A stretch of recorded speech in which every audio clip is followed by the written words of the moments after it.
Halo bro and sis, jumpa lagi dengan Dodi Motovlog.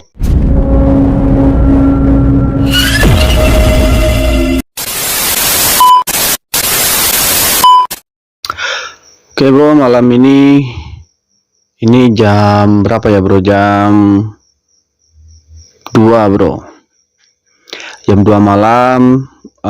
Jadi ini ada pertanyaan ya tentang fungsi kran bensin di Ninja RR atau di semua motor ya bro. Di semua motor fungsinya ini apa nih? Kebanyakan yang bingung fungsi yang tulisan di atas, fungsi res, dan kemana seharusnya di kondisi normal itu arah kran bensinnya ya bro. Biasanya kalau Ninja RR tuh kan, atau Ninja R tuh biasanya speedometernya dibuang ya bro. Speedometer dicopot, dan handle yang sebelah sini biasanya juga dicopot untuk yang tampilan-tampilan minimalis biasanya tuh bro. Itu dicopot, handlenya ini dicopot, jadi ada yang stang kirinya kosong gitu kan, nggak ada handlenya. Itu wajar sih. Jadi fungsinya kran ini biasanya kan kalau dicopot speedometer tuh kita nggak ada indikator bensin, jadi kita nggak tahu bensin kita seberapa sisanya ya bro. Jadi ini kondisinya ini off, dan ini selang bensin langsung ke karburator ya bro. Ini karburator langsung ke situ. Ketika posisi off, otomatis bensin dari tangki ke karburator itu berhenti, nggak ada mengalir ke karburator ya bro. Ini posisi off. Dan ini di bawah ada on, dan di atas ada res. Biasanya di motor-motor cowok itu rata-rata semua ada antara res, on, dan off tuh. Biasanya kalau di herek itu dia makainya pun makai kran bensin Ninja ya, atau mungkin motor lain ya. Karena fungsinya sama sih bro, untuk buka tutup kran bensin. Biasanya kalau karbunya yang suka banjir itu kalau pas berhenti itu di off kan, atau mungkin motor jarang dipakai di off kan, gini kan bro. Ini kondisi normal. Kemudian pas posisi reading kita mau touring itu, posisi kran ini seharusnya itu di posisi ini ya bro. Kran ini kan ada tanda panahnya nih, ini ada tanda panahnya ke bawah. Itu kan, jadi ketika kita putar kran itulah arahnya di on atau di off atau di res. Ini ada tanda panahnya ke bawah sini. Jadi kalau fungsi ketika kita reading normal itu kran bensin di on, artinya ke bawah nih, tanda panahnya ke bawah menunjukkan ke on. Ini kan on ya, on, jadi kran bensinnya itu arahnya ke bawah, itu normalnya bro. Jadi bensin berjalan, dan bensin yang mengalir itu juga ya normal bro, nggak ada harus on itu nanti ngalirnya sedikit, nggak, tetap ngalir, dia tetap laju karena posisinya on. Biasanya kalau touring kita nggak tahu minyak kita seberapa gitu kan, lagi jalan gitu kan, ini jangan langsung di res, jadi harus di posisi normal atau on gitu ya bro. Posisi on, ketika kita reading, kita mogok nih, kita mogok motor kita, posisi on ini berarti kan minyak udah habis, artinya pipa kran minyak itu sudah udah di bawah, udah di atas minyak ya bro. Jadi udah nggak ngisap minyak lagi, minyak udah nggak mau turun. Jadi di tangki ini bukannya ada sekat-sekat gitu ya bro.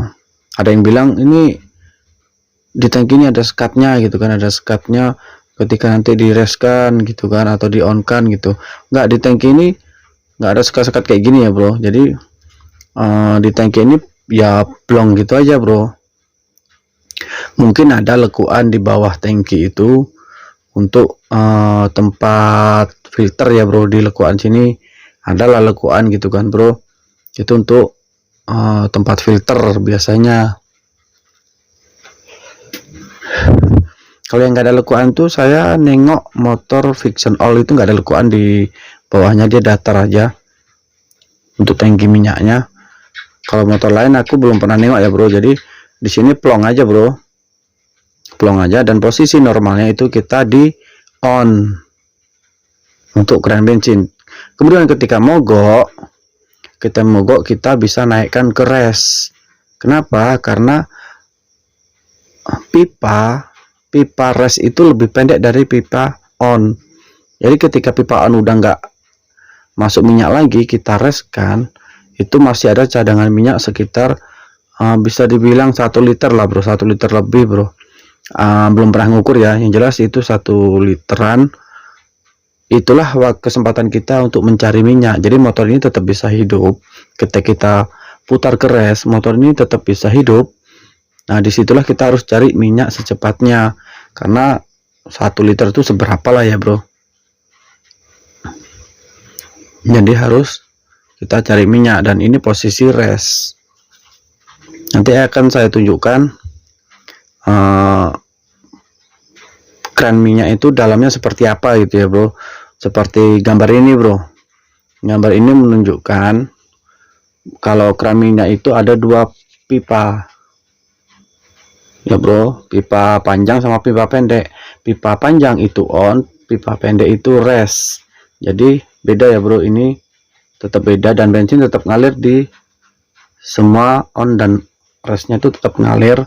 Jadi fungsinya kalau kita jalan jauh, usahakan posisikan di on, dan ketika mogok itu baru kita reskan. Jadi kalau tombol minyak ninja itu kan di sini ya bro, indikatornya bro. Kalau yang belum lepas speedo ini ada 2 garis untuk indikator minyak.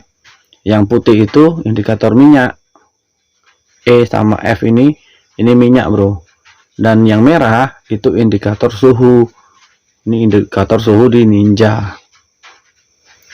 Jadi jarum ini nggak akan naik secara normal bro. Jarum ini nggak akan naik. Jarum ini naik ketika suhu mesin itu tinggi sampai ke tengah-tengah, atau mungkin dia naiknya berlahan gitu ya bro. Itu naik itu menunjukkan suhu mesin panas atau enggak, untuk menghindari overheat di Ninja RR. Jadi yang kita pantau itu suhu mesinnya udah terlalu panas atau belum gitu kan bro.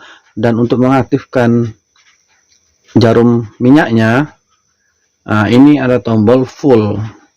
Inilah kita pencet untuk mengaktifkan tombol minyaknya. Jadi jarumnya itu ketika dipencet, jarumnya itu akan naik seberapa minyaknya kita gitu kan bro. Jadi dia nggak akan naik otomatis. Tapi ini aku cek nggak bisa ya, karena ini nggak on, karena akinya udah soak ya bro. Ninja ini akinya udah soak, jadi nggak bisa aku on kan, nggak hidup dia akinya. Karena ini Ninja ini udah lama kali nggak dipakai bro. Aku udah lama kali nggak ngevlog, jadi aku upload tuh video yang sudah ada. Ini udah berdebu sekali, udah lama, hampir sebulan lebih bro aku nggak ngevlog bro. Dan motor ini di dalam gini aja bro, karena belum ada waktu sih bro, karena lagi sibuk ya bro. Jadi masih berdebu. Jadi itu aja ya bro untuk fungsi-fungsinya kerannya. Jika ada yang kurang jelas silahkan ditanyakan aja bro. Oke bro, see you next video. Salam motovlog Indonesia, salam satu aspal. Sampai jumpa di video selanjutnya.